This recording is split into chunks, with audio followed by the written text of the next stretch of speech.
Good morning বন্ধুরা, welcome back to my channel পাখিরা lifestyle. পাখিরা লাইফস্টাইলে তোমাদের অনেক অনেক স্বাগত আর অনেক অনেক ভালোবাসা জানাই। তো আজকে ফাইনালি আমরা নতুন বাড়িতে চলে এসেছি। তো এখান থেকে এই ব্লগটা শুরু করলাম। তো তোমরা পুরো ভিডিওটা দেখতে থেকো, আশা করি তোমাদের ভালো লাগবে। তো ছাদ থেকে নিচে চলে এসেছি আর আমাদের বারান্দাটাই সামনেটা দেখো পুরো ছাউনি দিয়ে ঘিরে দিয়েছে। আর এটা যেদিন থেকে লাগিয়েছে আমার দেখে মনে হচ্ছে আমি অন্য বাড়িতে চলে এসেছি। কি বন্ধুরা, তোমরা কমেন্ট করে জানাও তো তোমাদেরও কি মনে হচ্ছে? আগে কি সুন্দর ট্রেন, বাস, পুরো স্টেশনটা দেখা যেত, হাট বাজার সবই। এখন কিন্তু সেটা হবে না। আর ওই যে রেলগেটটা আছে ওইটা বন্ধ হয়ে যাবে, আর এই যে রাস্তাটা করছে এটা চালু হয়ে যাবে।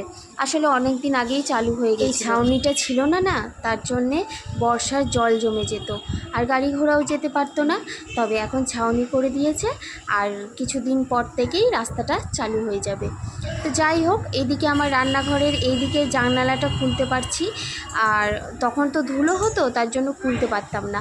এখন খুলতে পারবো যতদিন রাস্তা চালু না হয়েছে। আর আমি এইদিকে বসিয়ে দিয়েছি ঝাল ঝাল লিকার চা। আর তোমরা জানো ঝাল ঝাল লিকার চা না হলে আমার ভালো লাগে না। এই ঝালটা যখন গলায় গিয়ে লাগে না, খুব ভালো লাগে। স্নান পুজো সব কমপ্লিট হয়ে গেছে। আর আজকে সকালে একটা তরকারি আর ভাত হয়েছিল। তো এখন ভাবছি কিছু একটা বানাতে হবে। আর বাবুর আজকে পরীক্ষা, তাই বাবু স্কুল চলে গেছে। তো ও পরীক্ষা দিয়ে আসবে 1:30টার সময়। তো ততক্ষণে আমি ওর জন্য কিছু বানাই, দুজনে মিলেই মানে সেই রেসিপিটা দিয়ে ভাত খাবো। তো চলো তোমাদের সাথে শেয়ার করব। আর আমার ভিডিও তোমাদের কেমন লাগে অবশ্যই কমেন্ট করে জানিও। যদি ভালো লেগে থাকে তাহলে অবশ্যই লাইক, কমেন্ট, শেয়ার, সাবস্ক্রাইব করে আমার পাশে থেকো। তো চলো আর বেশি দেরি করব না, চলো রান্নাটা শুরু করা যাক। আর আজকে বানাবো টক। আমি কিভাবে টক বানাই তোমাদেরকে চলো শেয়ার করি। এখানে টক বানাতে যা যা কিছু লাগে সব কিছুই রেডি করে নিয়েছি। টক আমার খুব পছন্দের, তবে আমার ছেলের আম, আলু, বড়ি এসব দিয়ে টক খেতে খুব ভালো লাগে। কিন্তু আজকে আম ছিল না, তার জন্য এই তেঁতুল দিয়েই টকটা করেছি। জানো, আমাদের পাশে একটা মামি থাকতো, সেই মামি টক বানাতো দারুণ সুন্দর। আমি সব জায়গায় খেয়েছি, কিন্তু ওই মামির টক রান্নাটা আমার খুব বেশি ভালো লাগে।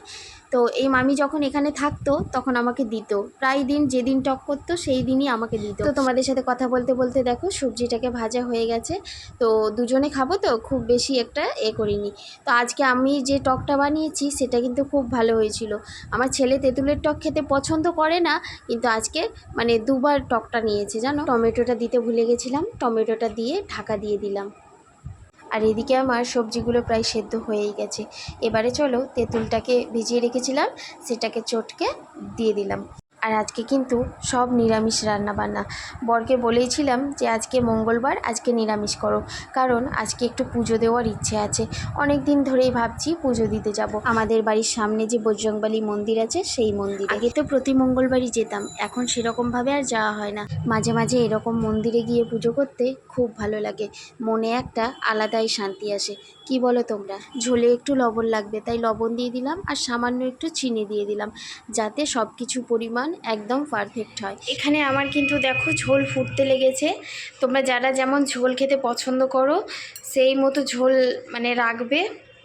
তো আমি এই নামিয়ে নেব, কিছুক্ষণ ফুটিয়ে এবার নামাবো।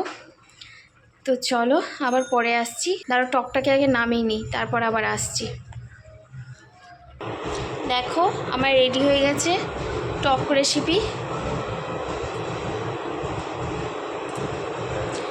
দেখতেও যেমন সুন্দর, কালারটা দেখো, আর খেতেও কিন্তু অসাধারণ টেস্ট হয়েছিল। তো চলো বাবু আসুক, তারপর দুজন মিলে একসাথে ভাত খাবো। তো বাবু চলে এসেছে স্কুল থেকে পরীক্ষা দিয়ে। পরীক্ষা কেমন হয়েছে? ভালো হয়েছে। তো চলো এবার বাবু ভাত খাবে। তো বাবুকে খেতে দিয়ে দিয়েছি। বাবু তোমার জন্য টক করেছি, খেয়ে নিও। বেশ, খেয়ে নিবা তো? এদিকে বলো, খেয়ে নিবা? বেশ। তো এই সকালবেলায় হয়েছিল ডুমুর আলুর তরকারি, আর এই যে। তো চলো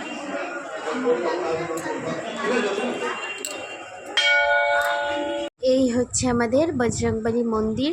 সবাই একবার বলো জয় শ্রীরাম, জয় বজরংবলী কি জয়, জয় সীতামাতার জয়। আজকের ভিডিও তোমাদের কেমন লাগলো অবশ্যই কমেন্ট করে জানিও।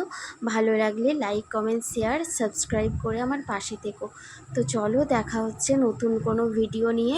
ভালো থেকো তোমরা, সুস্থ থেকো।